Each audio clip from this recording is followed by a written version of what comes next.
Meniscal cysts. They are very common, usually associated with the meniscal degeneration.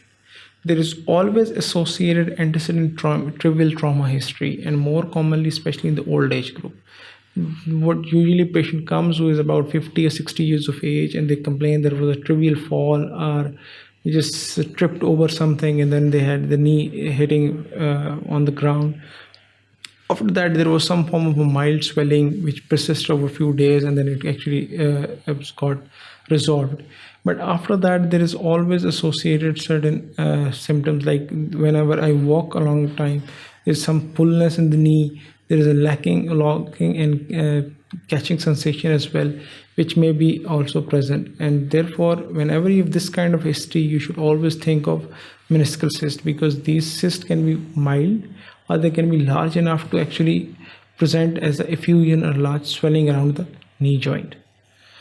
Now, meniscal cyst can be divided into two major types. One is the perimeniscal, and another is the parameniscal cyst. Now, perimeniscal cyst is which is actually present inside the meniscus. As I've just told you, that if the synovial fluid gets collected inside the substance of the meniscus, this is called termed as perimeniscus.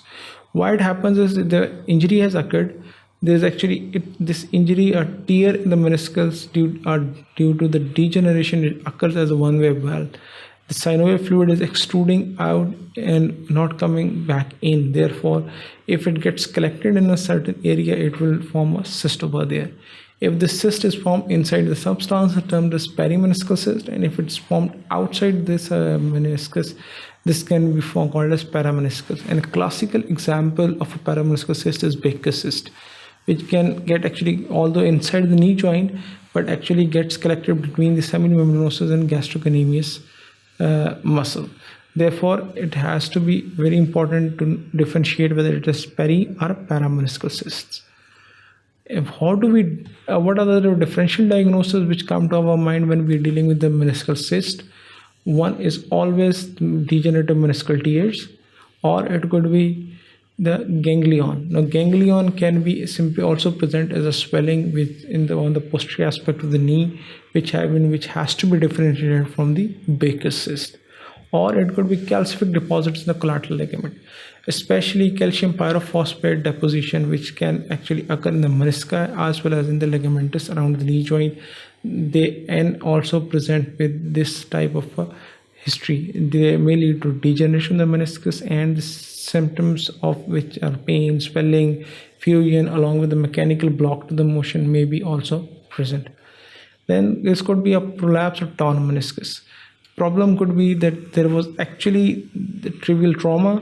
This resulted in a meniscal injury, which has over the period of time remained unresolved, eventually leading to meniscal degeneration. And now the patient has actually presented with meniscal cysts secondary to meniscal degeneration, which has occurred. Or it could be some form of a tumor like enchondroma or osteochondroma, which may actually mimic some form of foreign body as well as some form of a ganglion, or as it may appear as a very diffuse cystic type swelling in the knee joint, and can mimic certain other conditions like Baker's cyst as well. Therefore, all these differentials has to be kept in mind, and history and examination is very important. You have to get the history and examination done, and if you fear that there is some form of meniscal tear or meniscal degeneration, then you have to go for x-rays as well as an MRI. Usually x-ray only show degenerative changes, which may or may not show anything related other than this, but MRI is mostly diagnostics. MRI also rules out foreign body if there's a tumor, or if there is a ganglion, or if there is any other like calcific deposition, or if there are any tear in the meniscus as well. All these can be ruled out on the MRI, but that is after taking detailed history and examination. Once we know what exactly is the diagnosis, then we can go for the treatment of the meniscal cysts. The treatment of the meniscal cysts may involve simply initially the rest, analgesia, as well as rehabilitation. Or we can go for some form of a definite treatment, that is in form of aspiration and drainage of cyst.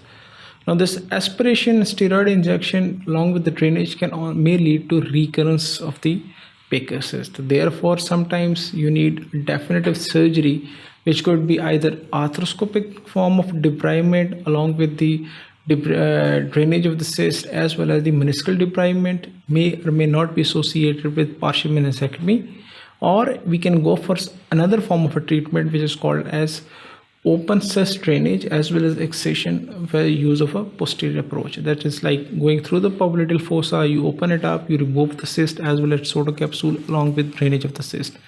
That is one way of doing, but nowadays the trend is more towards using arthroscopy as a tool for treatment of meniscal cyst. That is going in by use of an arthroscope, doing the meniscal debridement, going the cyst debridement as well as drainage of cyst, and some form of partial meniscectomy as well.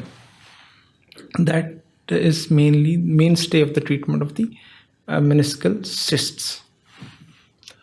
Now in this lecture we have briefly covered problems related to meniscal injuries. We have covered how the meniscal tears happen, what is the pathophysiology, what are the signs and symptoms of the meniscal tears, and how this leads to meniscal degeneration and meniscal cyst formation.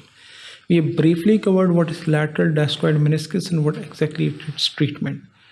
For more videos, go to sqadia.com and you can watch all the videos online related to orthopedic surgery as well as other fields of medicine, right from the basics up till all the clinical relevant fields. You can go to sqadia.com and watch all those videos online. Thank you very much. Keep watching sqadia.com.